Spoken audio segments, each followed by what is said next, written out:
everybody, to episode 3 of Karthritis. That was close. That was pretty close. This one is aptly called the Retro King. I'm sure this will become apparent as well at some point. All right. Introductions. State your name and the movie you haven't watched. Oh, okay. Well, all right. I am Joe Reinreb, and I haven't seen any Star Wars movies, and that might come to some surprise to some people in this chat. Has to be who I know are big Star Wars fans here. So wow. Is this out of spite? No, it's just I never got around to doing it. Like my friends were big into it when I was like 8 or 9 or 10, but I just never watched it. My parents weren't into it. I never got into it. I don't know. I was big into video games and sports, and I just never got around to sci-fi stuff like that. Yeah. Sorry. I have nothing against the films. Like I understand why people are so passionate about it. I never got around to watching it. I guess it or them, I should say. There's like 9 of them now. yeah, there is. So it's not just like you missed out on one movie. Yeah. You missed out on 3 and I had plenty of time. It's not like I'm 12. You know? I mean, I think for me, Star Wars is all kind of meh for me. I don't see that hype. So I wouldn't go chasing them down straight away, Joe. Well, I'm sure if I watched it when I was a kid, it would have been fine. But since I'm kind of past that point now, I don't know. I passed the point of no return, I suppose. A little bit. Yeah. You should wear it as like a badge of honor and stuff. No, because like everybody always says, "Oh, like what are you just trying to do it out of spite?" Like Sargoth, whatever. And it's not. Like I just never got onto doing it. I don't like contrarian myself into that kind of category. But just like, oh well, everybody's watching it. I'm gonna stay away from that. It's like no, it's just, it didn't interest me. So yeah. All right, I'm KVD, and the movie I haven't watched. I know a lot of people are raving or were raving about it at the time. It's Inception. So it's a pretty. You have not watched Inception. I have not watched Inception. That's surprising. Inception to me is fell. You're missing out on that. This is a good movie. I also haven't seen Inception, so I'm with Karen.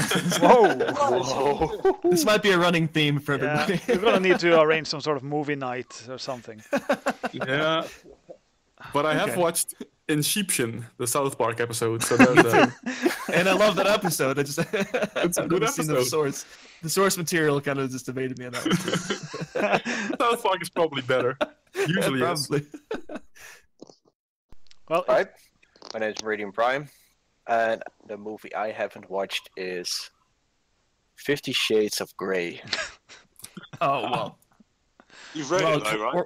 Yeah, we all read the book. Sure. I mean, you have to watch the movie. Nice. I haven't watched it, haven't read it. Yeah. I have no plan on doing either. No. Is the movie resembling the book, or a lot of difference? Wouldn't know. Yeah, I don't think anybody else, any of us would know that answer. That one is not making the cut for movie night. No. We have to be, unless we're like really drunk or something. But yeah, I'm not picking it out of sheer will. I heard it is good though, but those are just rumors. See, but I heard the exact opposite, so I don't know what to believe anymore. I believe it depends on the gender. Yeah. If it's reported to be good or not. Yeah, but Carol, really? Both genders are. I'm sorry, both genders. That's so insensitive of me. All genders are equal. Shit. Oops, I gotta edit that one out of the show. Sorry. Yeah, there's at least 30 that I know of. Oh, I heard 70. Oh boy. Okay, all right. I guess Norway is a little bit more advanced than America. Well, we're still trying to catch up. Actually, I think Sweden was one of the first languages to implement the fourth. So he, she, it, and we also have a middle way between he and she. It's like a zer and z and stuff like that. I don't think they use like z's or z's. Yeah, something in between he and she. Both or not? I think we're digressing into dangerous territory right now. Well, this is. I'm talking about language. I'm just giving Sweden a shout out for being early on something. Yeah. Right. Anyway, I'll draw a line underneath that and say, hello, I'm Zarkov, aka Clark. Most people know me as Clark. And the film I haven't seen, it's a big one, and I think everyone will agree that it's a big one. I haven't seen Jaws 2. Nobody's seen I was really Jaws hoping 2. it wouldn't be a troll. Okay, all right, I'm sorry. I should have expected nothing less. The thing is, I've seen Jaws and I've seen Jaws 3, but I haven't seen Jaws 2. Did you lose the Oh, plot? well, yeah, you had to see 2 if you saw 3. No, I haven't seen 2. I've only seen 3. So I don't track them down. You can't just skip in the series. Yeah, so number 3 didn't make any sense to you then. Right, there's some pivotal plot points missing. Yeah, I am. Yeah, I think I need to go back and rewatch right from the beginning. Yeah, I'm sure there's a shark in a boat and some people. Probably. Yeah. Yeah. Yeah, I was like, how complex could Jaws be? It's about a shark. You know, there's this deep meanings and subversive plots that I've missed. Oh, it's about family and sticking together to overcome I think evil. now you're talking. If we're talking subversive plots, I think you're talking about Sharknado, not Jaws. Right. Oh, sorry. Yeah. But you had to see like 2, 3, and 4 for the whole series to make sense. Because Sharknado 1's just getting into it. You know, like it's a slow burn. I know what I'm doing tomorrow night. No, don't. Yeah, let's not. Anyway, so yeah. All right. Cool. That leaves me. Sargoth. The movie I haven't seen will come as quite a defeat to our dear pal KVD, I think. I have never seen The Lion King. Oh, That's that just is a classic. Yeah. that one hurts me more than any of the others, to be honest. Yeah, that's what I keep hearing. I mean, I've seen like 5 minutes here, 5 minutes there, but I've never seen the movie. I never really gotten the plot or anything. I hear grown men cry, and that's enough to keep me away. Well, I actually went to see the stage show quite recently, and it is one of the best things I've ever seen. It was utterly brilliant. So, and the film's great as well. So you're missing out, Marius. Well, yeah. Yeah. I was gonna bring up something about drawings, but I'll leave it be. Yeah, let's not go there. All right. Well, that puts us squarely into the next part of the show, which let's start off with SMK again. So, in SMK news, there was a impromptu Dutch meeting last week, or this week even. Yeah, it's true. So last Tuesday, MJ, who is now active and boosting, came by at the House of Gaming, and also long retired Dutch legend Willem van Voorst, who used to be active back in 2004. So they dropped by to warm up for CDM. We had a bit of fun. Some match race, some Grand Prix, some blindfold challenge. Not much, but a little bit. That was cool. Awesome. And we got to see MJ play MC3. Oh, that was an absolute joy. That was awesome to watch. Yeah, it's poetry emotion. I think the past broadcast is still available, Clark. So you may want to just indulge yourself a little bit instead of watching Sharknado tomorrow night. Yeah, I suggest you could, if you could squeeze it in, do both.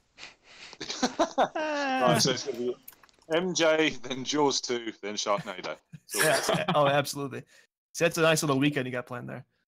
Yeah, that is. Did MJ hit any big times, or is he all sort of still learning boosting? No, he was really struggling with boosting actually. So the controller he uses, he drops a lot of boosts. And then I tried a little bit with it, and I couldn't steer with it well, but I wasn't dropping boosts. So I'm not sure what's going on there. But then he tried Lafango's pad and he tried my pad, and he was getting boosts with those, but he wasn't able to steer with it. So, there's always something with Pro MBT pads, and they're, I think, very personal in terms of if they work for you or not. So MJ apparently is a bit sensitive with this, as am I, actually. So he wasn't actually getting anywhere with the boosting. Because I remember giving my pad once to some of you guys, I think a year or two ago, and like you were like, "How can you play with this? I can't do anything with it." Yeah, and then but if you play with it enough, then I think you just get used to it. Yeah, I think it all also boils down on how you boost. So some people put their thumb down on the middle of the D-pad, and that works for some D-pads. It doesn't work for others, and others don't just alternate really left and right. So it also depends on that, I believe. And I know MJ is doing it differently than what I am doing. So I think that comes into play. The whole ordeal is very finicky indeed. It's a bit tiring, to be honest.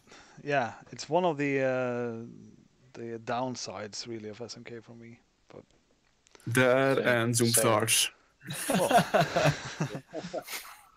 Yeah, I think for those like picking up the game for the first time, they don't really realize how important the controller could really be, especially if like when you get into the advanced strategies like new boosting techniques and stuff. Like it really does make a huge difference. And oftentimes, like whenever I explain why my controller is different, they don't accuse me of cheating, but they say, "How can that be legit?" And I just say it's a long story, and I don't really want to delve into it all the time. But yeah, it's certainly a personal thing. Nice. all right, some more SMK news. There's been a couple of old CDM streams going on. I guess this one is yours as well, Carol. But Joe also. Joe can do it. Yep. Okay. Well, yeah, we just did another episode of SMK Memories. It was 3 more matches. I don't remember off the top of my head who were racing. But yeah, it's just, I don't know, it's an extension of the previous one we did before. I think this time we were kind of a little bit distracted. We did some math fails on stream, which is always fun. So yeah. One match we were watching was Mario and Harold, and we lost track of who was leading in the cup. So that was kind of. And then we couldn't do math after somebody won 8 points. So yeah, that was a epic fail on our part. We will be more professional in the future. Basic math, man. Yeah, I mean 3 + 8 was really difficult for some reason. 15, I right? think the best part was when we were like bantering back and forth at the end of the show, and I was like, "So real quickly, Joe, what's 5 + 2?" And then you answered. Well, it depends if it's time trial or GP or match race. They're all different. So yeah. Yep. So that was fun though. Wasn't the brightest moment in both of our SMK careers, but it was fun nonetheless. One of the best things also was that when we screwed up, Dan came into the chat box really briefly and said, "You're doing a hell of a job, guys," and then he left again. Posing some security issues for our future streams, but yeah, shade. It's always fun. I go in with a blank slate, so I have no idea what's happening, and sometimes I make stuff up, and sometimes I don't. So hopefully people have fun whenever they're listening. I gotta say, a lot of those matches, the commentary is great, guys, by the way, but a lot of those matches are well worth the rewatch, and for most people, it will be the first time as well. So yeah, that's true. And ScouB is doing a good job at selecting which matches are shown. Yeah, I think. It's like he has absolute knowledge about CDM. Yeah, it's pretty sick, isn't it? Yeah. Well, that leads us nicely into the next piece of news. Indeed. I don't actually know the specifics. This was Paul? Yes. Right. So our former guest and CDM extraordinaire, about to say, ScouB, Julien Holmier, or however that name is pronounced, set a new tied world record, so no untied hype, sadly, for the Ghost Valley 3 fast lap. That's right. 68. Yep. 68. Yeah, and he was really surprised too, because he thought the lap was about a 70 or 71, and he got that victory cam, and yeah, 68 showed up on the screen. I've seen it, and it seems like a very solid lap to me.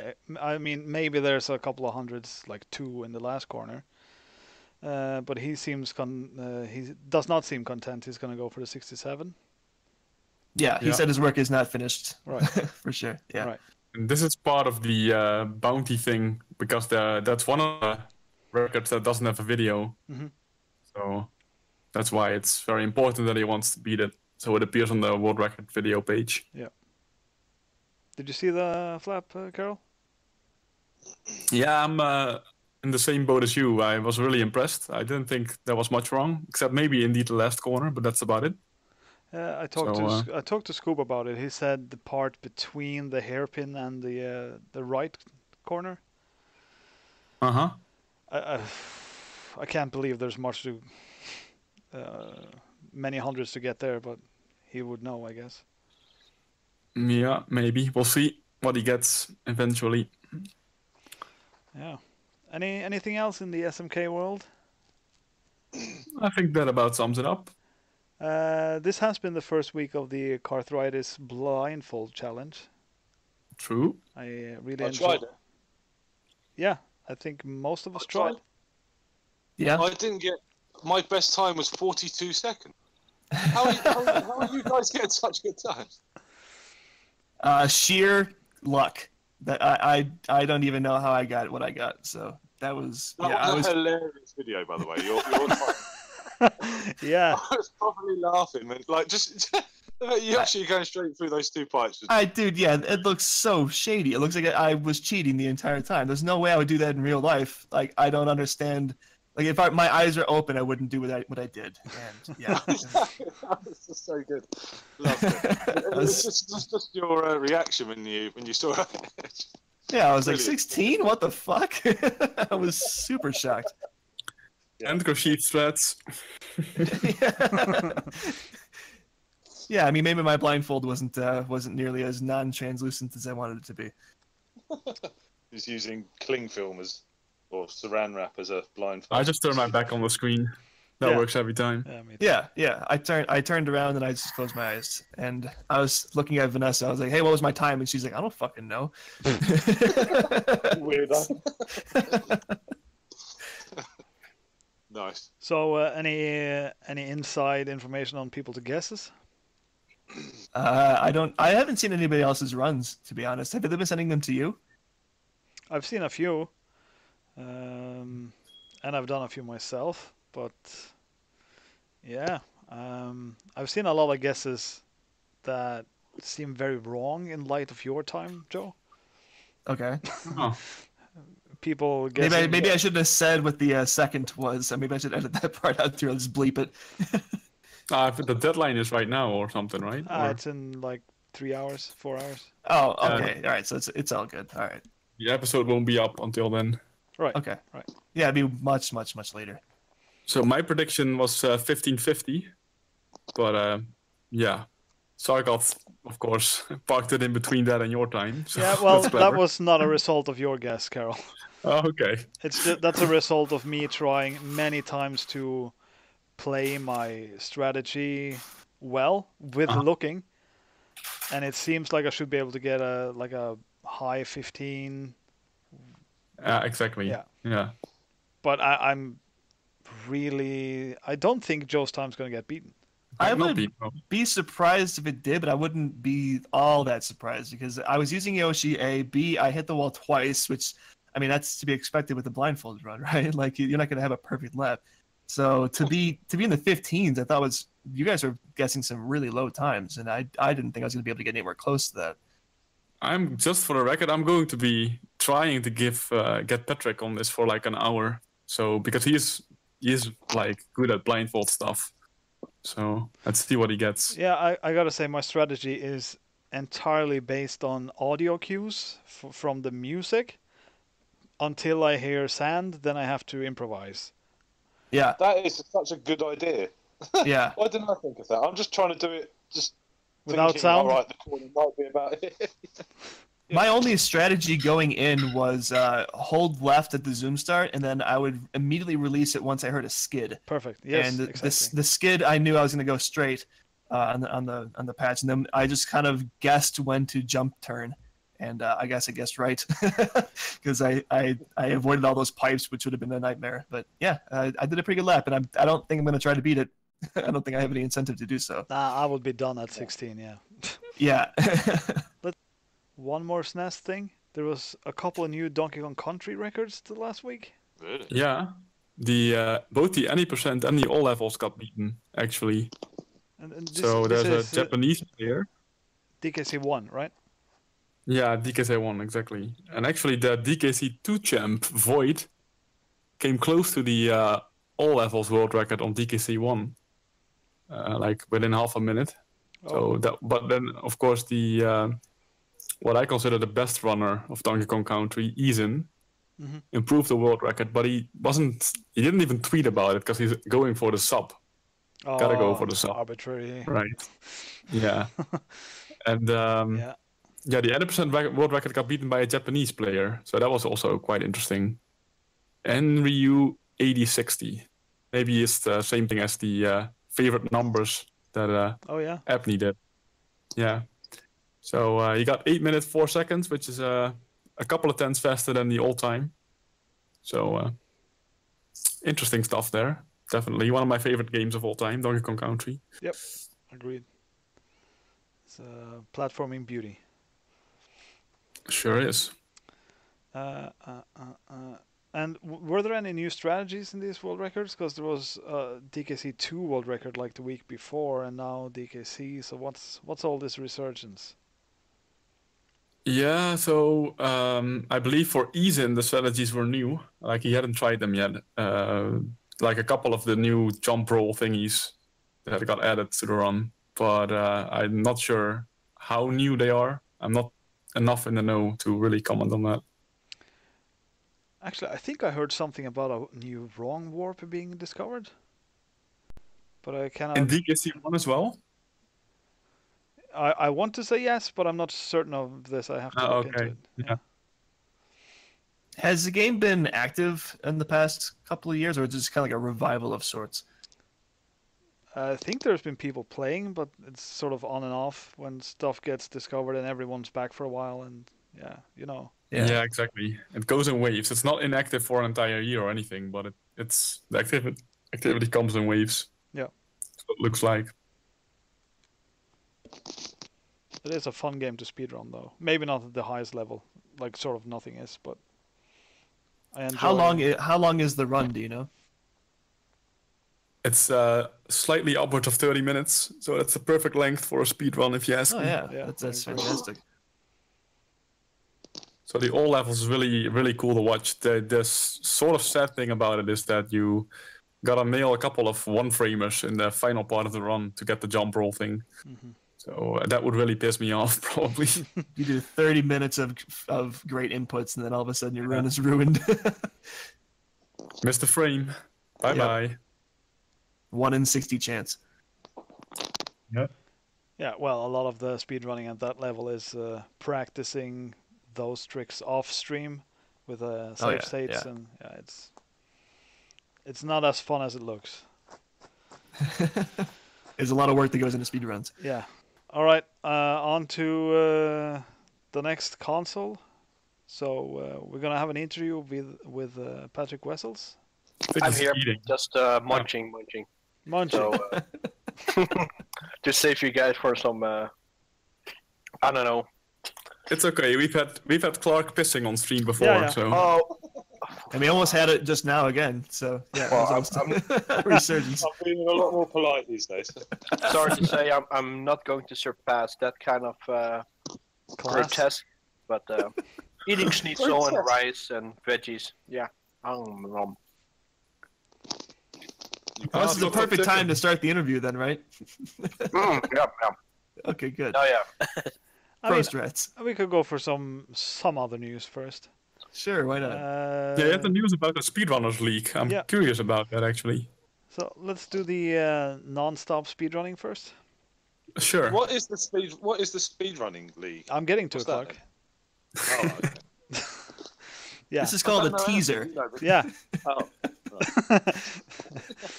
So, recently discovered by the Japanese, there's something called non-stop speedrunning.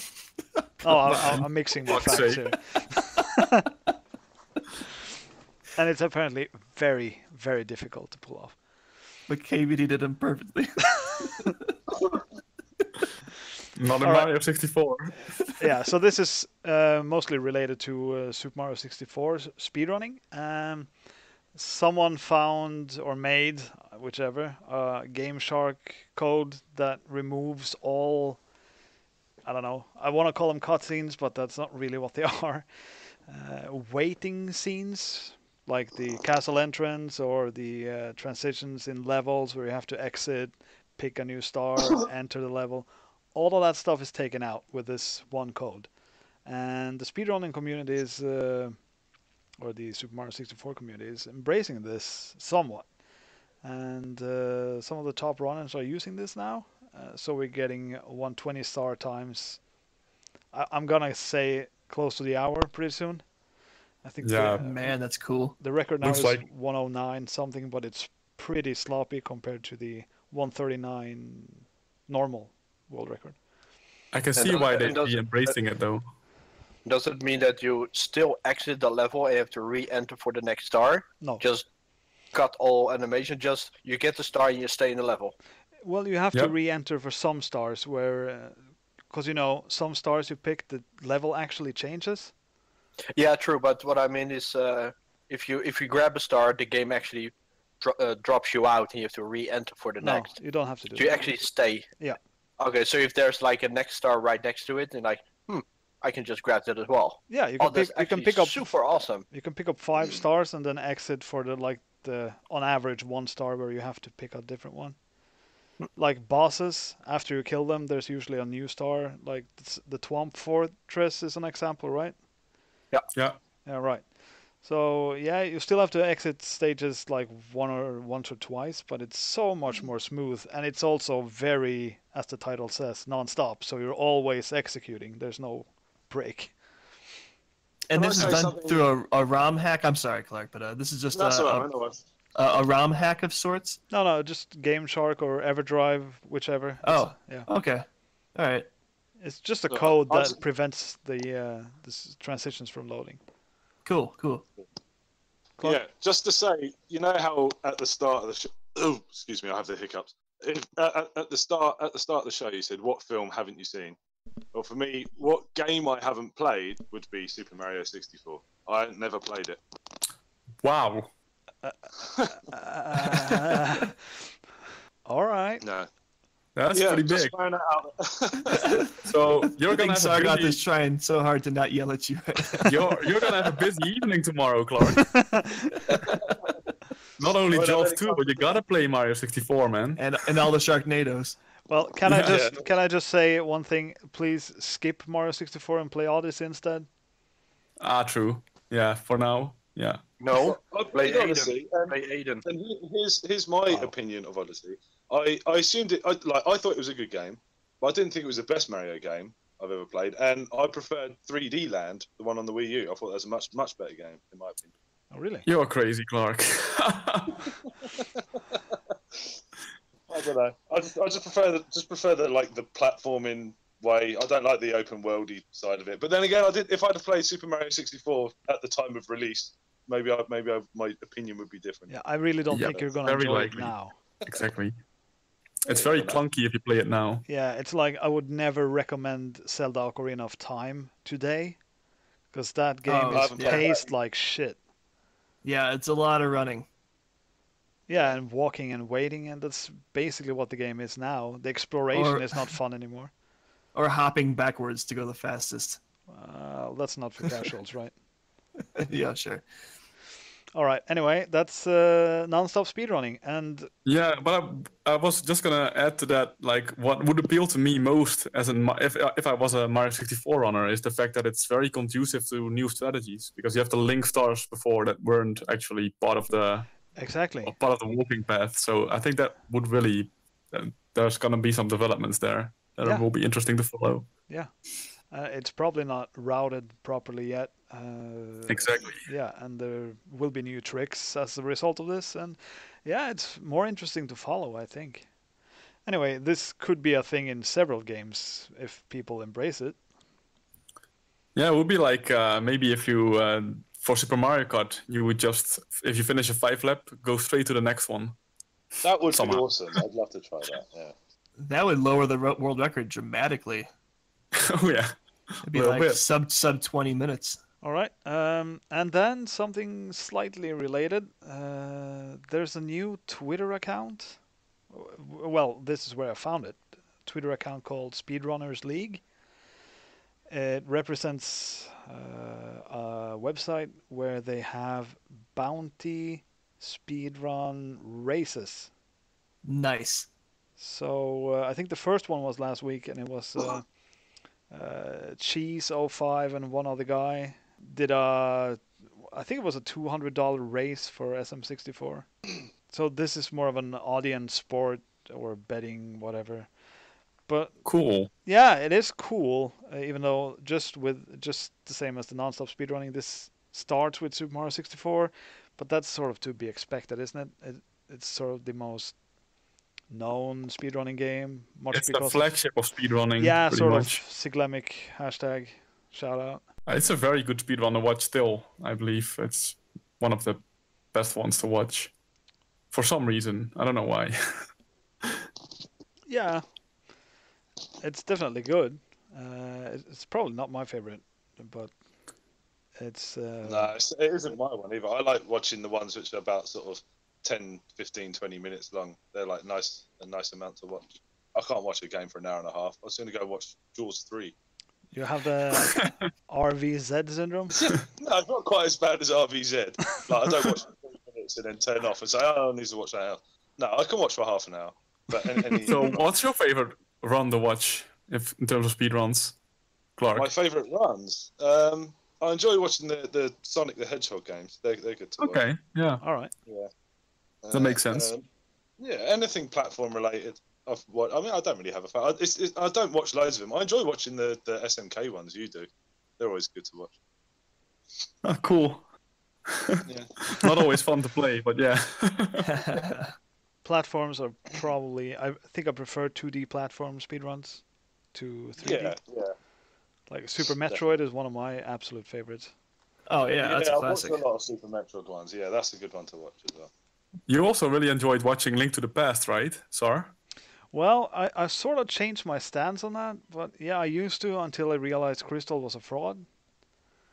Right, there's that. That absolutely changed my entire... So the things she did, which I thought were absolutely stunning execution, was programming. So... Right, so she was like the Lance Armstrong of speedrunning. yeah, But worse. sort of devalued the whole thing.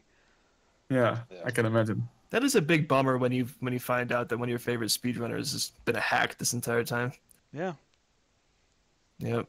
So that's... But we'll let somebody else cover that territory of exposing frauds. Subliminal. Stay true. It's got to be mentioned at least once an episode, right? Yeah. All right. I think that sums up those two small segments. So, are we ready for the interview with the Retro King? Sextend. Take your time, Prime. There we go. Oh yeah, right. Yeah. I'm all set up. Thankfully, he eats very fast. I know this firsthand. Yeah, I've experienced. Right, All let's start the timer. Go. Do you want to speedrun the interview? No, just... It'd be very appropriate. Sounds like Patrick. All right. So, how would we introduce you, Patrick? I really have no clue. Legend. Yeah. Yeah, that's usually the intro when I walk in a room of CDM. Legend, and I'm like, oh god. You prefer God? Not bad. Yeah, I know it's a running thing from on CDM, but it used to be because I was playing tournaments since I was since 12 years old. Yeah. Keep on winning and being in the finals for so many times, magazines and crazy and stuff. Sorry. These were the old European Nintendo tournaments, right?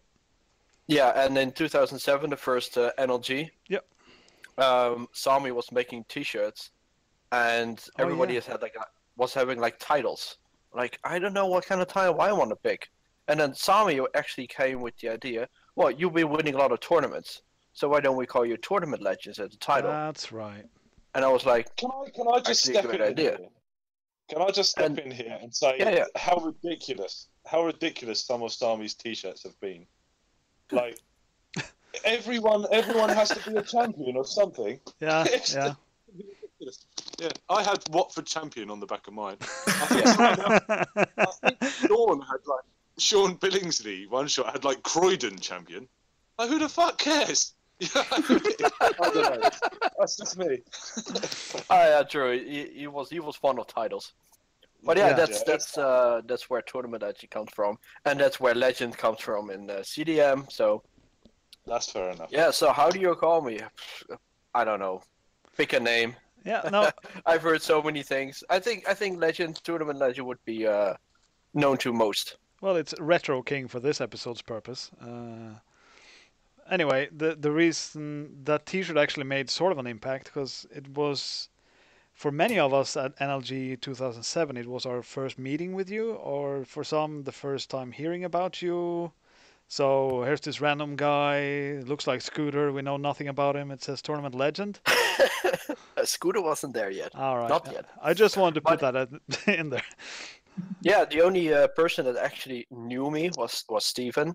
That was also the first time I've met with Vincent van der Fluit and Carol, which is now my roommate for since 2010. You hit it off. So, yeah, and that's pretty much the first time I've met everyone else. Yeah. Steven said, "Oh, there's a European tournament going on in Norway," and I was like, "What the fuck want to go to Norway? It's cold there."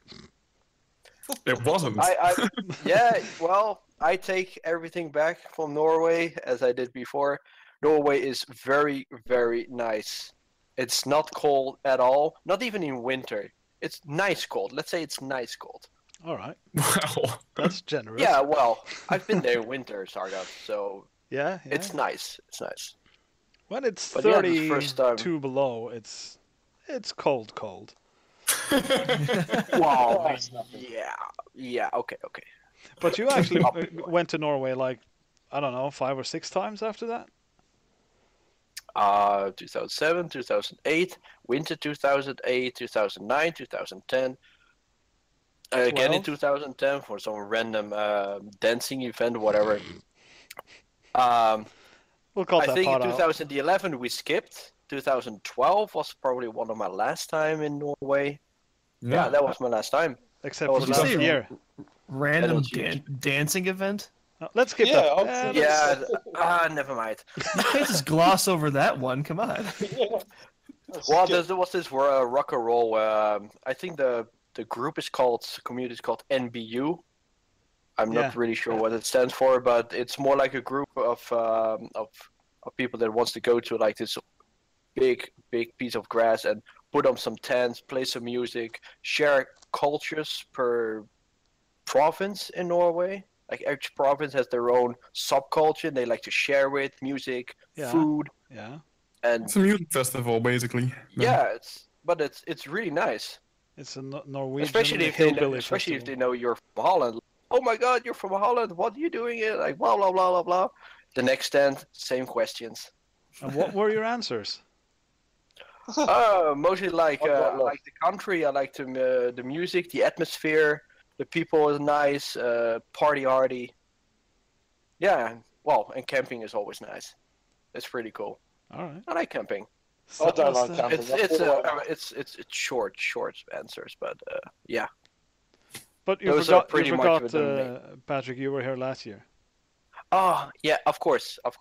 I was there in 2006. We were halfway up Norway's biggest mountain. Well, more than halfway. More than halfway. You were further. You guys were further. Well, we were like 95% of where you were. Yeah. Or something. Oh my God, that was. Like we went 5 minutes further and then we returned. There was a blizzard up there, for fuck's sake. There was a blizzard, yeah. Yeah, well, the way back was quite adventurous, I'd say. Actually, we're doing it again next year if you're interested. Before the snow falls, yes. please. Yes. Yes. One sec. Yvonne, next year Mario wants to go up that same mountain. I'm arranging this on the fly. She's nodding. All right. Make it happen. Yep. We're in. Yeah, I'm in for that.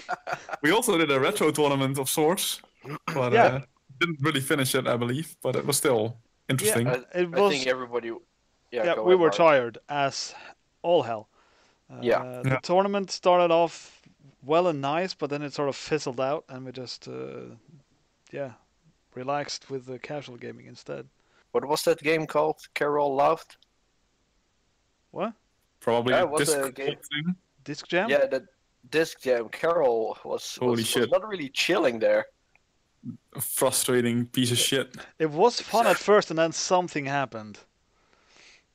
Well, Carol kept trying to grab the disc behind it, and he was starting to rage, and then everybody was like, "Okay, let's do something else." But yeah, we played it a bit too long. Yeah, I think it's fun at first, but the mechanics didn't seem to work at higher level or something. No, actually, I did check the tournaments for the game at the highest level, and it falls apart exactly like we predicted. Yeah. In what way? Well, it's a bit like you cannot slide. If you slide, you lose. So all you do is walk and throw the instant return that gets the purple extra speed stuff. Okay, and then hope. And eventually, one of the players will have to slide, and then that breaks the chain of purples or instant returns, whatever it's called. And then you're on the defense until you die. This is Disc Jam, Clark. What is Disc Jam? Have you heard of Windjammers on the SNES? No. Well, then that's not going to help. All right. It's a PSP game. No. It's a bit like tennis. Yeah. In a way, but then with a disc. Right. All right, I think that's your introduction, Patrick. Norway, dancing, and gaming, okay? That sums up. All right. So we're kind of here to talk about your recent endeavors in gaming, which includes Aidyn. Aidyn? Yeah. Let's just start with Aidyn. Come on. Well, it was the 10th game if I jump into it, Marius. But no, just talk a little bit about what you're doing and yeah. When did you start and what are you doing? Well, for a long time, I've been playing a game called League of Legends, and it just died out for me. And I was looking for a new challenge, and I've been playing numerous games, and they just didn't make it. There was another game in the making, was almost done, and it just got cancelled. And I was like, oh, come on. And then all of a sudden, I saw some news article at work that TMR finished every single NES game, the old 8-bit console, and I was like, damn, that's a great idea. Shoutouts to TMR. Yeah, that was a great endeavor. Almost, I think, 713 games or 31 games. Yeah, all the official licensed Nintendo games. Yeah. Yep. It was like bitch for like 3 years, and I was like, hey, that's actually a cool challenge. So I was look up the Super Nintendo, but somebody was already like pretty halfway, and I moved on to the N64, and yeah, nobody was really attempting that. So I was like, okay, what do I need? And I gathered some stuff. I set things up. I make a start date, which was the day after my birthday, March the 30th, 2017, and yeah, go time. Play game 1, play game 2, play game 10. Aidyn. Yeah, that's what I'm talking about. Come from the legend. I think it was recommended by someone. Yeah. Yeah, maybe. Yeah. Oh, you knew about that game beforehand? I did not know anything about that game. Sargot did. Yeah. Well, what I did was there was a list, and all the viewers could vote on games just for the order at the start. And I checked up on some games, and Aidyn happens to be very high up in the alphabet of the list. So I looked into it, and it looked like a pain in the ass, and the average finishing time was very high. So I voted for that game, and then I started looking for speedruns or people who have played it, which introducing Gato Van Der, which was a guy I found on Twitter who actually speedruns the game. So he was in the chat for most of Patrick's demise during the Aidyn portion. Mildly cold.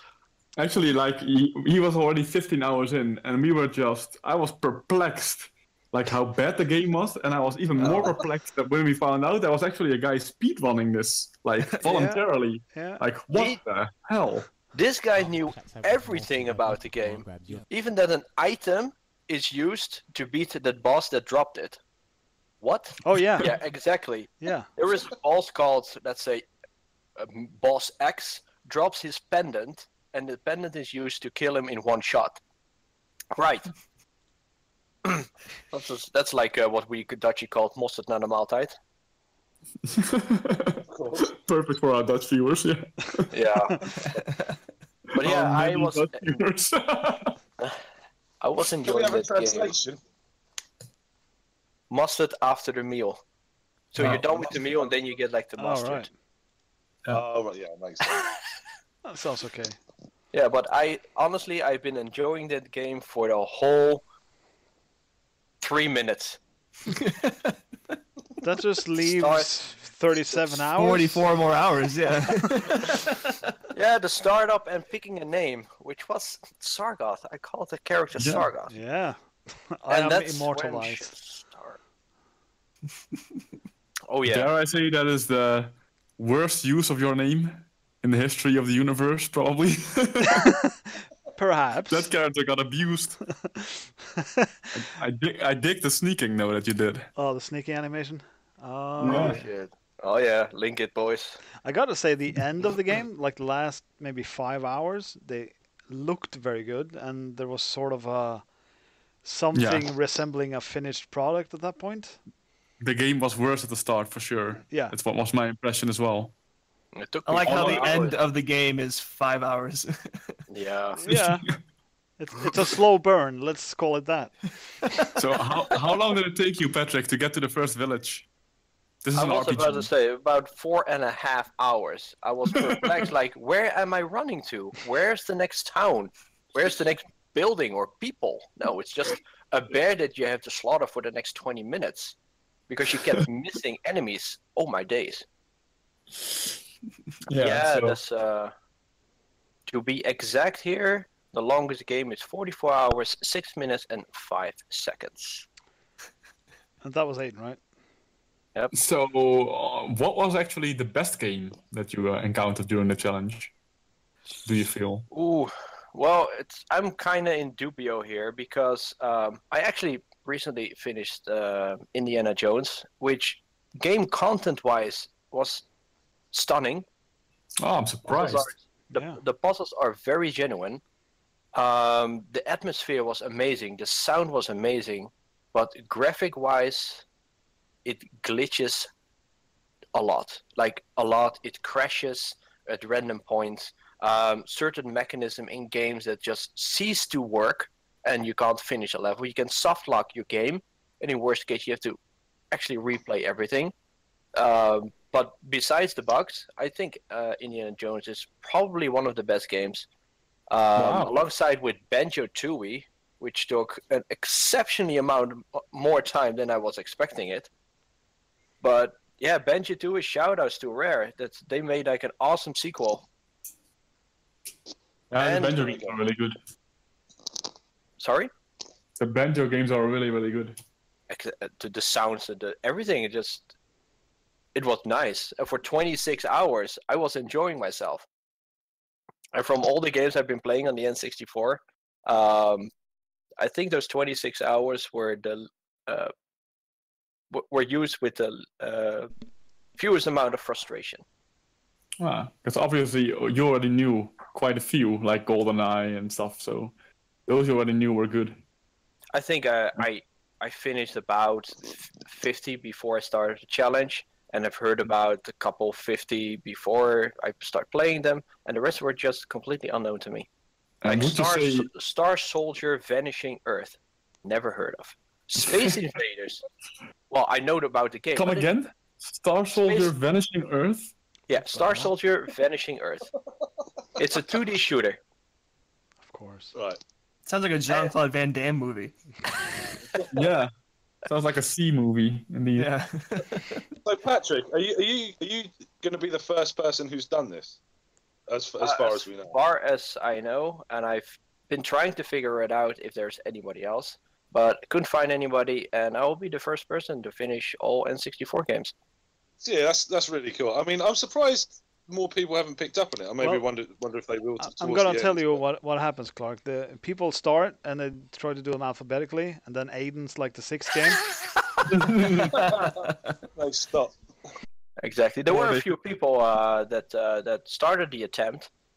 They were actually trying to race each game with each other, but I think they stopped after game 17, and they just stopped. And actually, I had about 80 games remaining, and then there was a guy who was doing the same challenge as I did, and did it in order of release. So as you may know, that Wave Race was one of the first games on the N64, and Elu loves that game. So this guy was streaming Wave Race, and Elu got a message like, "Yo, somebody's streaming Wave Race." So he checked out his channel and saw that this guy, the guy's called the Dark Horse, and he was attempting the exact same thing as I do, except he did not know about me. So Elu said, "Yo, there's another guy, MeridianPrime, also is pretty much done with the challenge, so check out his channel." So ever since then, I've been checking him out, and he has done so far 28 games. Oh wait, this is happening now? Oh, this has been happening a couple months. He's just taking it slow. Right. Like every week he plays like one game. Wow, I was gonna say, if I heard about someone almost being finished or that much ahead, I would probably be demotivated to the point of just dropping it altogether. Oh yeah. I think he might be. He was really into it, and he was. I think he is sort of demotivated. So thanks to Elu, he crushed his soul. Wow. So when are you aiming to be finished by? Well, I actually marked down my last 13, 14 games. I'm actually busy now with Wipeout. And then I have 13 games remaining, and the last one, August 18th, 2018, on Saturday, the day after CDM. Nice, that sounds good to me. I'm going to be playing it at the venue itself, so nobody's going to miss it. That's awesome. I'm going to come start whispering in your ear. No, Clark, no. You're going to sit down and play along with me, because it's Mario 64. Oh, we're going to sit next to each other, and we're going to play this game. Oh, yeah. With Jaws 2 on in the background. Oh, Mo's going to love this one. You're going to pop his cherry on stream? Yeah, why not? Something like that. So there was another mandatory question, Patrick. You answered the best game, and you omitted Space Station Silicon Valley. I did. I gotta say that was one of my favorites. But then again, having played Super Mario Odyssey, it just does everything that game did and better. But I was impressed with the Silicon Valley. Yep. Actually, in the very beginning, I wrote down comments after I completed the games. Yeah. My comment on Space Station Silicon Valley was very fun game. Much variations in humor and everything. Animals, dialogues, missions. Very laid back, but still challenging game at some points. So it was sort of like Super Mario Odyssey, where you can control different beings or beasts or whatever, but it was more of a puzzle game than anything else. Yeah, it's like Mario Odyssey. The main star is, of course, Mario and this head. And in this game, you're like this microchip that jumps into animals, and you become the animal. That makes sense. And it's awesome. I think there are like about 10 or 20 different animals that you can control. So you can imagine the variance the game has to offer. Yeah, it was really cool. But the next, this question actually was, which was the worst game? You want me to answer that? Cruisin' Exotica or Cool Borders 2? Okay, let's not mention Aidyn. Okay, well, the game itself is just exactly. Why would I? My worst game. It's gotta be a sports game, probably. Yeah, one of the sports games. Honestly, I think I rather want to play Aidyn again than one of those wrestling games. That took me literally. Oh wait, one sec. Well, this is gonna be fun. Where did I did them all back to back, and there was one wrestling game. There you have it. Took me 12.5 hours, and the first one was 11.5. And I remember at some point I was just beating up guys, and oh, you win. Sometimes you lose. Next match, and all of a sudden, start screen. Like what? Literally after 57 matches, the game just goes to your start screen. Huh? Do you remember which game that was? Because I kind of happen to be an expert on the N64 wrestling games. I was gonna say WWF Wrestling Mania 2000, probably. Oh yeah, that one's notorious for being extremely difficult in the championship mode. I mean, I won the last match, and boom, start menu options. Like what? No, nothing. What the fuck did I miss? Okay, I think I went through the complete loop, but. Yeah, that was down after 12.5 hours just to figure out you got nothing. Yeah. Oh yeah, and the fishing game, the Bass Hunter 64. Oh shit. Oh dear. There were 5 different videos, and I've been watching a couple of them back, and yeah, I was just, couple times. Imagine the game being so bad that you get mentioned before Superman 64 or Carmageddon 64. No, Superman 64 isn't all that bad as they say. That is true, actually. No. Speaking of, well, they say that it's bad because you actually have to go through the rings to finish the game. Don't. You have to. You have easy, you have normal, and you have Superman. On Superman mode, you have to fly through rings, mandatory rings, through like the first 10 missions. And then you get, they're like seven missions. The first 5 is flying rings. Mission 6 is super short, and then you have mission 7 that's like the last one. The thing is, you only can play mission 7 if you play on Superman mode. Which is true, but you can unlock mission 7 by playing on normal. And then switch your difficulty to Superman, and ta-da! Mission 7 is unlocked. Along you have access to it.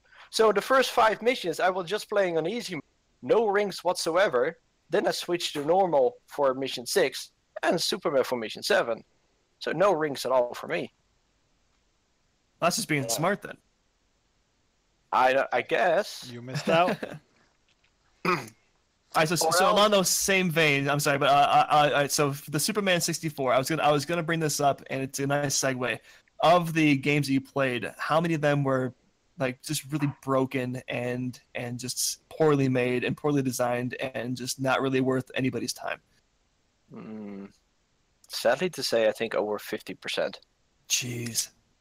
Well, like there are like so many things. Like I'm not talking about graphic things. I mean, back in the days, 3D games, N64 was one of the best consoles, graphic-wise even. But for games that were done right, yeah. Yeah, but 3D games was like a new thing back in the day. So they were all like developing, learning from a new platform, a new way of introducing games. So bugs are like meant to be at some point. Yeah. Yeah, there were just also games where where it has nothing to do with 3D, which is like purely solely to do with you were not thinking of how you want to take care of your game. Like, for instance, Aidyn. It has too much, and it has nothing to do with 3D. It has too much that just doesn't resemble a game. The extreme slow pace, the lack of logical content. Like, the game itself, it's called the first mage. Oh, yeah. I think fire and ice are the only spells in the game. Being done by a wizard that dies after the first mission you play with him. There are no healers in the whole game. You can't heal another target, only yourself. I don't know. And you have like the knight, the defender of your kingdom, misses a dog for 17 times. Like, how are you defending your castle if you miss your target 17 times? It misses something, and that's beyond 3D. That's broken. That's broken. So based on those kind of criteria, not counting graphics, I think sadly to say more than 50% are just not worth the buck. Yeah. But isn't it the same for any console though? Because like if you look at any of the modern consoles, there are a lot of shit games, a lot of shovelware. Is that not just the case? I feel a bit different about N64, Clark, because the 3D thing was such a new, grandiose thing that everyone wanted on it, and they didn't really have any good idea at the bottom of it. So there's just so many bland, poorly done 3D games. Exactly what Mars is saying. So many companies wanted to jump on the boat because the 3D want to make some big names, and they just jump into like the 3D world they had no clue on. Stick to 2D. Like the NES game, sure, it has bad titles, bad programming, but like I think about 80% were just good. For what the console could offer, the games were good. But the N64, I've seen games that were like, wow, they are still up to par today. Like Banjo-Tooie, nothing was wrong with the game. Almost completely perfectly executed. That's rare for you, though, isn't it? They made good Exactly. games. But that's the whole point. So many developers were just jumping on the 3D platform, making games. Nintendo, please release my game. Allow it, license it, and ta-da! Aidyn. Sorry, but it just sums up everything. Even beyond the 3D blandness of the whole console, there are just a lot of, I don't know, mediocre at best sports games as well. I have someone called Ilu saying that sports games aren't actually games. He actually mentioned they it. Kind of aren't. Don't consider sports games as video games. Like literally a game. It's a simulation. Yeah. Yeah, I can agree with that. Like, you can't go and say I'm going to complete FIFA 17, can you? You can't really complete it. You just play it, right? You play a season or something, but it's not really beating the game. Actually, a season, a playoff, finals. The last 3 FIFA games have had story modes, but otherwise your points are valid. Yeah, I didn't know that. I haven't played a recent FIFA. But... yeah, neither have I, but I work someplace where I have to endure FIFA. Right. Well, with sports games, I had a wonderful co-partner, Carol, who actually helped me with every single football game. Football games, Soccer game. Yeah, but International Superstar Soccer on the both the SNES and the 64 were great fun. Absolutely. It was on the PS1 as well. That was a great game on the PS1. FIFA games, not so much. No. Didn't we play that International Superstar Soccer with Wouter as well? Yeah. ISS 2000, we did 3-way co-op. It was a lot of fun. Those games are just fun, but FIFA games are more like serious, and there's no fun to be had for me at least. I remember on PES 3, there was a mode you could unlock called Double Speed, and it was the funniest thing I've ever done. Playing a football game, it's just like Benny Hill just like running around. Utterly amazing. It was so good. Recommend playing that one. But yeah, unless you love the sport itself, I don't really think that the sports games are considered games or worth your bucks for it. I agree. There's a lot of hockey and basketball, right? Basketball, American football. Oh yeah, NFL, NHL quarterback, stuff like that. NBA Jam was a great game. Come on, man. That was a great some game. Of the NBA Jams are good, or fun at least. Fun. Let's stick it there. Well, there was like a nice trick, and I used it for like half the basketball games. So they weren't as bad as I thought they would be because of this trick. And gladly I rushed through them, and I could start off with A Box Life, which was one of the first games after the sports streak. So I got a question for you, Patrick. Now you've been streaming N64 games for over 1,300 hours, completing over 300 games. What are you taking away from this experience? Whew. Silence. It speaks volumes. Actually, a good call. I mean, it's fun to actually know an entire console. You literally can see the good and the bad from video gaming. Like if I would pick like the Super Nintendo or the NES, I would come to the same conclusion. You see the good part, the bad part, and to pick a game, don't just look at the title, don't look at the genre or a few pictures at the back of the cover. Do really good research if you want to buy a game. Is this game truly meant for me? And I think after being playing like every single N64 game, if I were to spend my own allowance, Carol, and buy a game, do research. Do you mean avoid Aidyn? Well, unless you're called Vato, I think you should avoid it with the circular of Jupiter. Is this the throwback to the previous episode where Carol revealed what he used his allowance to buy? I think so. But yeah. Mario was missing. Yeah. I want to see you speedrun that on Twitch, Carol. Ouch. Yeah, the French version. Yeah. Of course, the only one. So, but Patrick, would you say you became a better gamer from this experience? You were already very highly ranked, like in terms of general gaming skill, but before I started, I played some random games where I was like, this sounds interesting. One of them was Mega Man 64.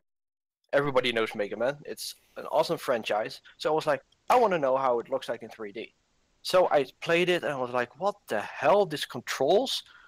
Why would you select the Z button, R button to move? And I don't know. I was like, shit, Mega Man is going to be quite a pain in the ass. And eventually, Mega Man was the next one, and I had no troubles whatsoever. Absolutely nothing.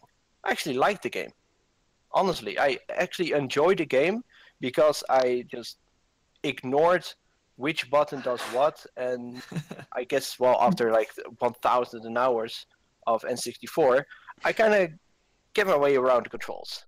And Mega Man isn't all that bad as it was before I started this challenge. So I think I've become a better player, more all-round, because I just played so many games.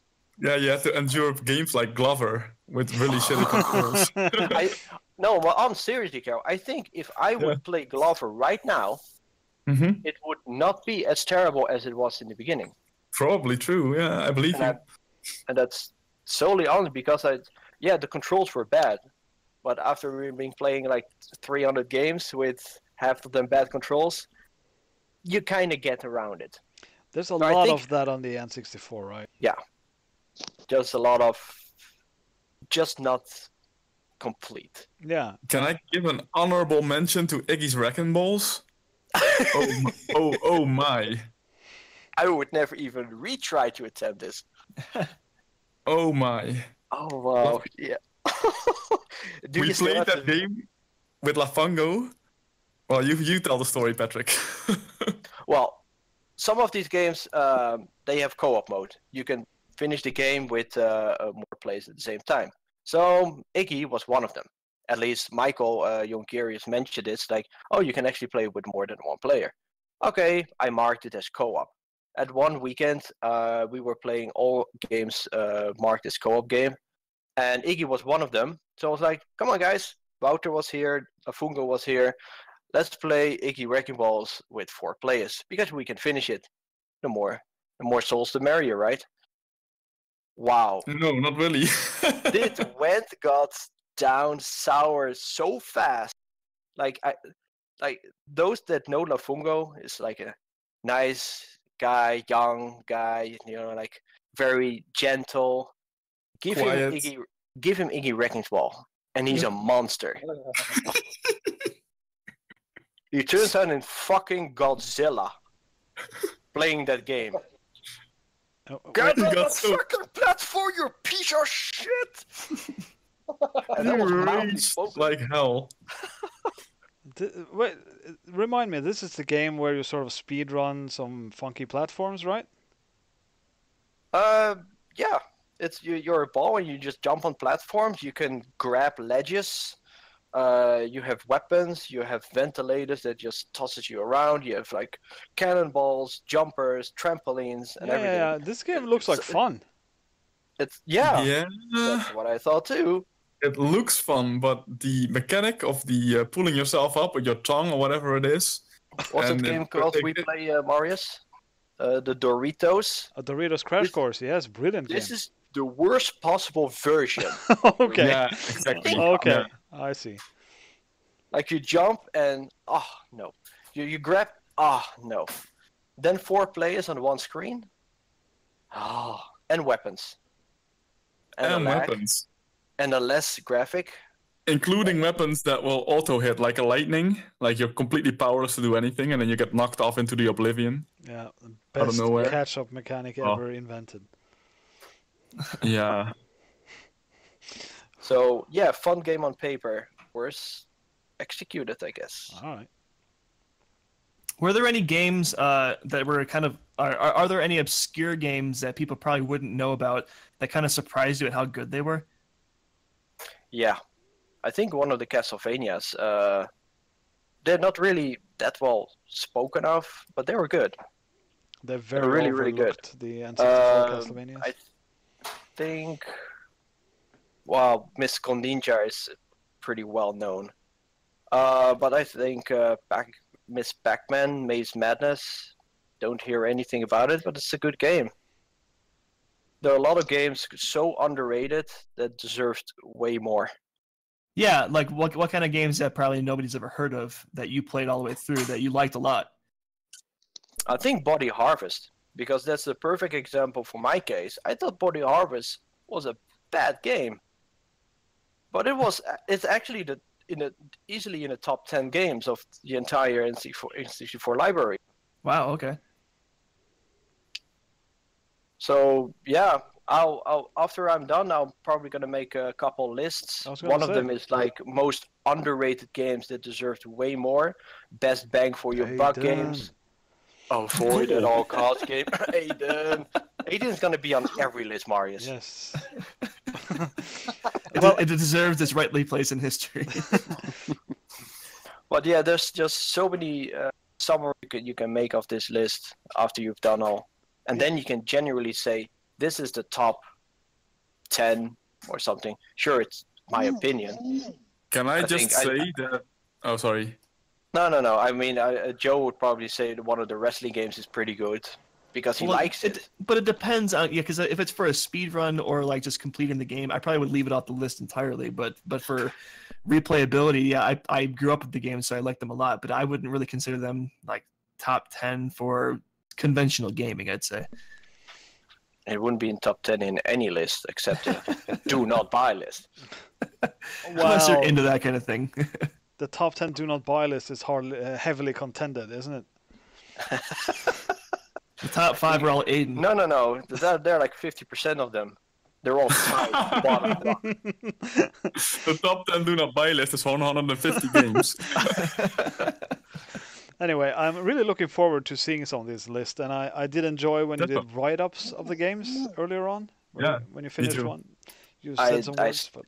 Exactly, I stopped doing that because... Yeah, it makes sense. Sadly, though, because it was fun, but most of the times it was like, meh game, meh. Yeah, fun, just not complete, meh. And it turns out to be worse and worse after that, so yeah, copy-paste. Carol, you all had a question? No, also more of a remark, really. I think we as Karthritis Cast are going to lobby our asses off to get a rerun of Aidyn. Yes. After your challenge. Well, you know the requirement. I do. I don't want to be picky or anything, and I'm not doing this for the money. But it's just it's honestly when I started this challenge, I was hoping that I would be like fully partnered and go to events and have a lot of subscribers and donations. But it's even though it didn't work out that way, I'm not sad about it at all. But if I do gonna get Aidyn a rerun, I think I'm entitled for some incentives. Oh yeah, sure. I think Isa will jump on that as well. Oh yeah, he was loving every single quote and rage. He's Aidyn's biggest fan. That's Pete, right? Pete and Dog? Maybe. He's the community president, but Isa is one of the most, let's say, enthusiastic about spreading the faith. He's a missionary. If you heard about our Lord and Savior, First Mage. Yeah, I think Aidyn will never, ever leave us. Did I tell you, Patrick, I have a Raspberry Pi? Do you know what it is? Raspberry Pi? I guess, yeah. Well, it's Yeah, you eat it.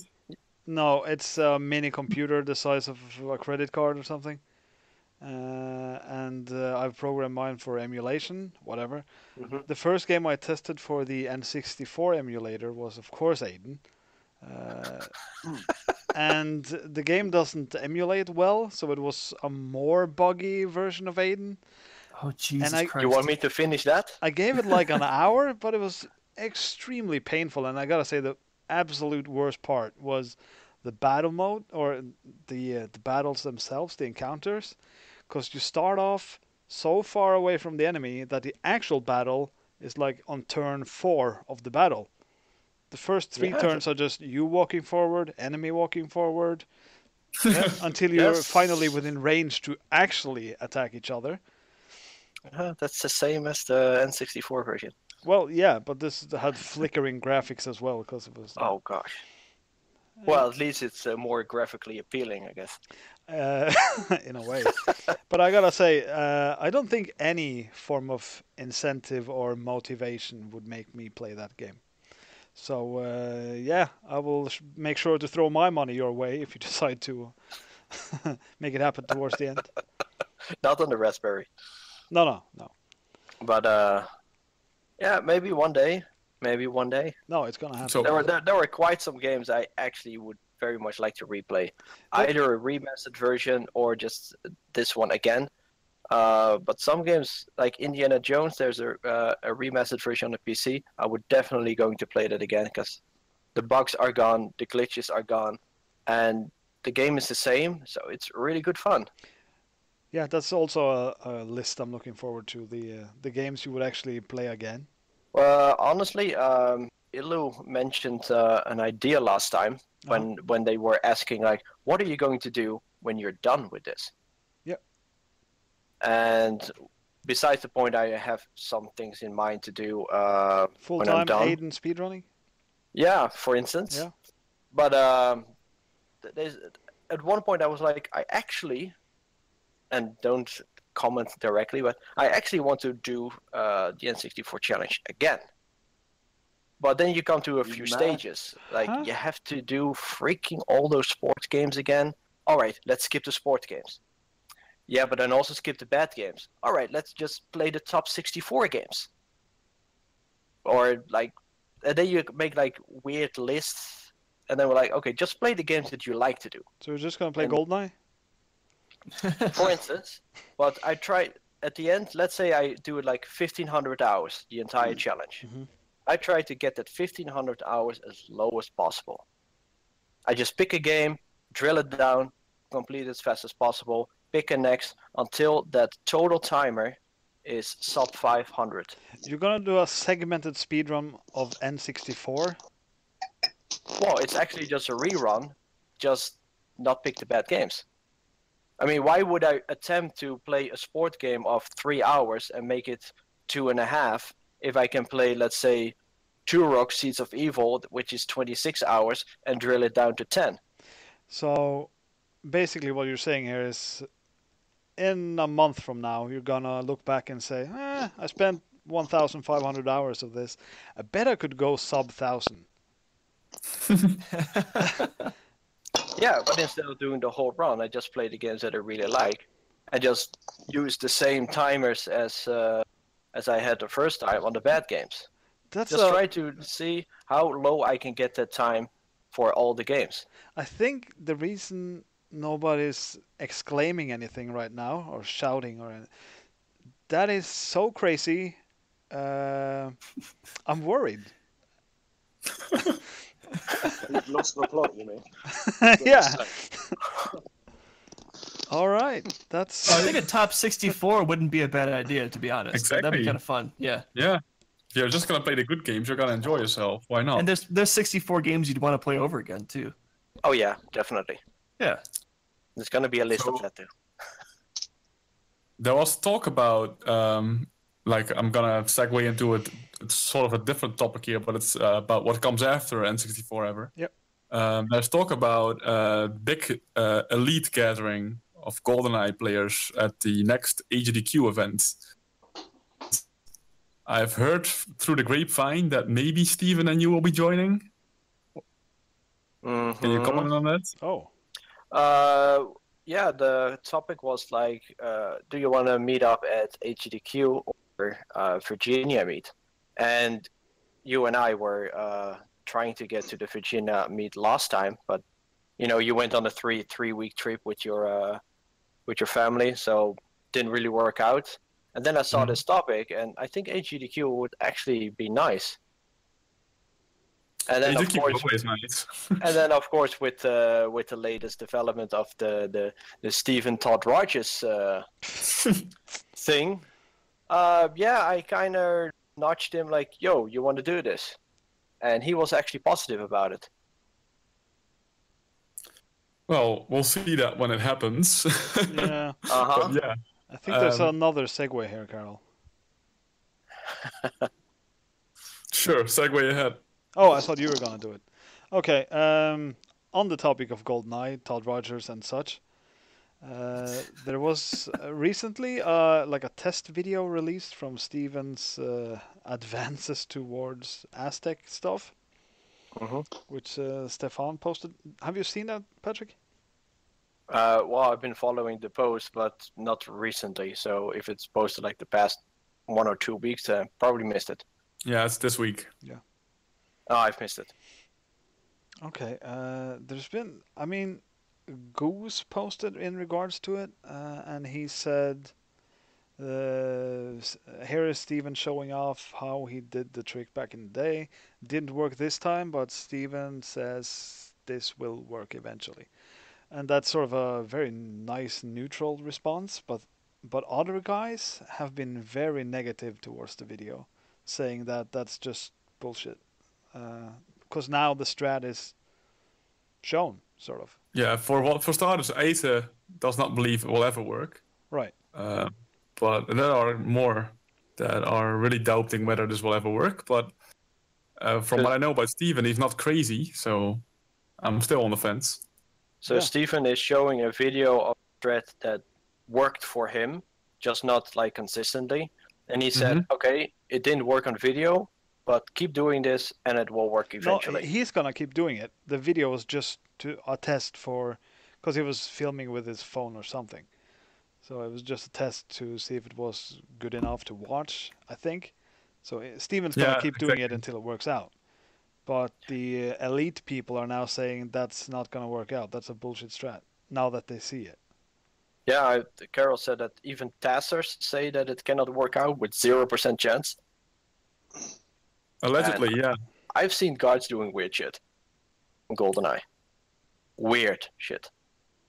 Yeah, the kind of thing. The discussion boils down to you cannot prove negative. Right. Like you cannot prove something is absolutely and categorically impossible. But they just don't believe Steven can pull, or anyone can pull this thread off. I don't know. It's going to be interesting times ahead, or not. So that even testers are trying to replicate it and it's not working? Well, they are. They aren't necessarily trying to replicate what Steven did, because that has never been fully explained. Yeah. Or understood. But now there's a video of him like pretty much doing his proposed strategy, and now the testers are trying it. No, I don't think they've tried that. Okay. No, but there's a guy called Vuda something. And he did a very similar strat, which was unexplained to this day. I think that was also not done with TAS afterwards. Is it not something along the lines of, what's that thing, that upwards jump in Super Mario 64, which has only happened once or something? No one could ever. Oh yeah, like, right. Yeah. Is it not something like that? Maybe he did that one fluke or something, and it's just never doable again. I don't know. The thing is, Steven claimed that he had a success rate of like a couple of times per 10 hours. I think he claimed something like 3 times per 10 hours or something. But I'm not sure if he. Yeah, but well, still, but that's not low enough to be a 1 in a million fluke. I was gonna say the MK64 Weather Tenko is lower by far. Yeah. Unless you're back apnea. Right. Well, but yeah, he spent some hours. He spent the just hours. some. Was it like 1,000 hours? More. Was it that much? Really? Yeah, I think it was around there. Yeah, I thought it was in the hundreds, Jeez. but not. Wow. It's crazy. Boring. That's nowhere near Pierre's one when he did that 500 hours thing on Final Fantasy VII. The, Oh, the yeah. 1,000 hours is nowhere Backwards. near the 500. Yeah. Well, you know what I mean, in terms of like boringness. Well, I gotta say, Karty did a lot of stuff that took that much time in Final Fantasy That VII. guy was hilarious. I remember once I linked this game, some joke game about a marathon, and it was just literally pressing A and B for as long as a marathon is, and like 2 days later he's gone, oh yeah, I'll set this time on it. Yeah. Something crazy. Like he literally did it for an hour and a half, and then he goes, I think I can beat this, and then did it a few more times. You know, What game was this, Clark? It was just this game. It was like a browser game a long time ago, just called Marathon, and it was just you know like on track and field on like the 100-meter dash. Oh, you just have to press A, B, A, B, A, B. Yeah, but it was that for a marathon, like the distance of a marathon, like 26.2 miles. Yeah, and he did it. He did it numerous times. have you seen the counting video, Clark? Yes. Trois. I have seen more of that than I care to admit. It's like He actually did a 24 hours mouse mashing, like tapping the mouse that too. Also, for 24 hours. All right. just to make cookies crumble, right? Yep. Yeah. This guy, he needed like a video made on him or something, didn't he? He just pure bananas. I feel a goose video could be in the making here. Yeah. Anyway. So, have we got any other topics left? No, that's it for my list. I don't know if we want to do anything else. Okay. So, can I just... it's a staple by now, but is there any breaking news from Clark's SNES? Oh, here we go. All right. Okay, so I've done a few complete run-throughs of the time trial tracks just to see how I'd fare overall. And it hasn't been too bad. I've got some horrendous times. Like, I think I got 1 minute 10 on Mario Circuit 1 at one point. But, like, that's just sort of an outlier. They haven't all been that bad. Yeah, it's all going all right. I've been playing it a fair bit. It's nothing amazing. And I'm thinking, you know, I'm playing really well, and then you sort of gauge yourself against, like, sort of the past times, the past few years, and you realise, no, I'm not actually doing that well. I'm just doing as badly as I thought I was doing. But yeah, I did, like the biggest success was the last time I went through it today. Actually, I went through all 20 tracks, and I didn't miss one zoom start, which is the only real success I think I could say about. That's a claim to fame I can't make. Yeah. So beyond that, breaking news is I'm all right. Not good. Yeah. So, business as usual. Ah, happy to hear it. You're active. Now the next step, I believe, would be to set up a stream so we can check you out on Twitch, right? Yeah, but I have no idea how to do that, Joe. You know that. Well, I mean, it's not so difficult if you just get a capture card. It's the hardest part. What's a capture card? What's a capture card? So, I have a laptop. I have a Super Nintendo and Mario Kart. What else do I need? Yeah, this is not going to work out. Capture card in between and software. You need some cables, some splitters, perhaps. No, capture card and software. The smallest amount of know-how. Crappy one though. Grabby, should work. Dazzle, boys. Dazzle. Like for all this stuff, can I get it for under £50 for everything? Can I do that? I don't know. Yeah, probably. Oh, cool. Nice. So next week on Twitch, the Clarkster. You won't even need to listen to this anymore. You can just watch me. Yeah. Just call your stream Clark's SNES updates live. Yes, why not? I shall. Because it's not like you'll be watching it for world records or anything. No, I'm just genuinely curious about your SNES. Oh, yeah. Well, I think the whole world is at this point. Yeah. Does it have the yellow taint? It sort of does. It's only recently that it's had the yellow taint in it. But only on one bit. Maybe it's because I've been pissing on it. Right, that helps. No. No, I haven't been. Why don't I just set up a webcam, just like all day, every day, 365, just looking at my SNES, and every now and again it might get turned on. Do you know in Norway there's a phenomenon called minute-by-minute TV or slow TV? No. It started off with the what's it called? There's a boat that goes from the north of Norway to the south. It takes like 3 weeks or something. That was sent live on Norwegian television. For the entire duration. Wow, Whoa, we gotta get party on that boat. There is, I think it was 2 Christmases ago, maybe 2 or 3 years ago, on Christmas Day, Yeah. BBC Two. Yeah. It was like 4 hours long, I think, or I can't remember, a few hours long at least. It was just a woman and her reindeer walking along a path in Norway. Oh yeah. And it was just that. I was gonna say this was also 2 Christmases ago. There was something called the rib, which is traditional Norwegian Christmas food. It's like the side of the pig, and you cook it for 6 hours in the oven. This show was called The Rib, Minute by Minute. It lasted 6 hours on Christmas Eve. Wow. It seems we go crazy for that in England as well. Literally a webcam staring into an oven. Live on TV. Yes. Riveting stuff. And this week there's a minute by minute. Lars Monsen walks across a Norwegian glacier. That's more interesting. Yeah, it's better, but it lasts for a week. We should go live when we go up that mountain, Marius. Yeah. What's it called again? Svelneuze? That's the first top. Yeah. What's the last one? Galdhøpiggen. Right. We're coming back, Galdhøpiggen. Next year, boy. Yeah, we're definitely gonna do that. Anyway, I think that does it for the stream. This is not a stream. Clark, you put me off my scent. That does it for the show. So I'm just gonna wish everyone good luck on the Karthritis Challenge, the blindfold. I'm definitely gonna try to sub that Joe time. It's a tough one. Yeah, one more week. Yeah, it's tough, but I'm not that far off, so maybe. Okay. I'm just gonna get sub 30.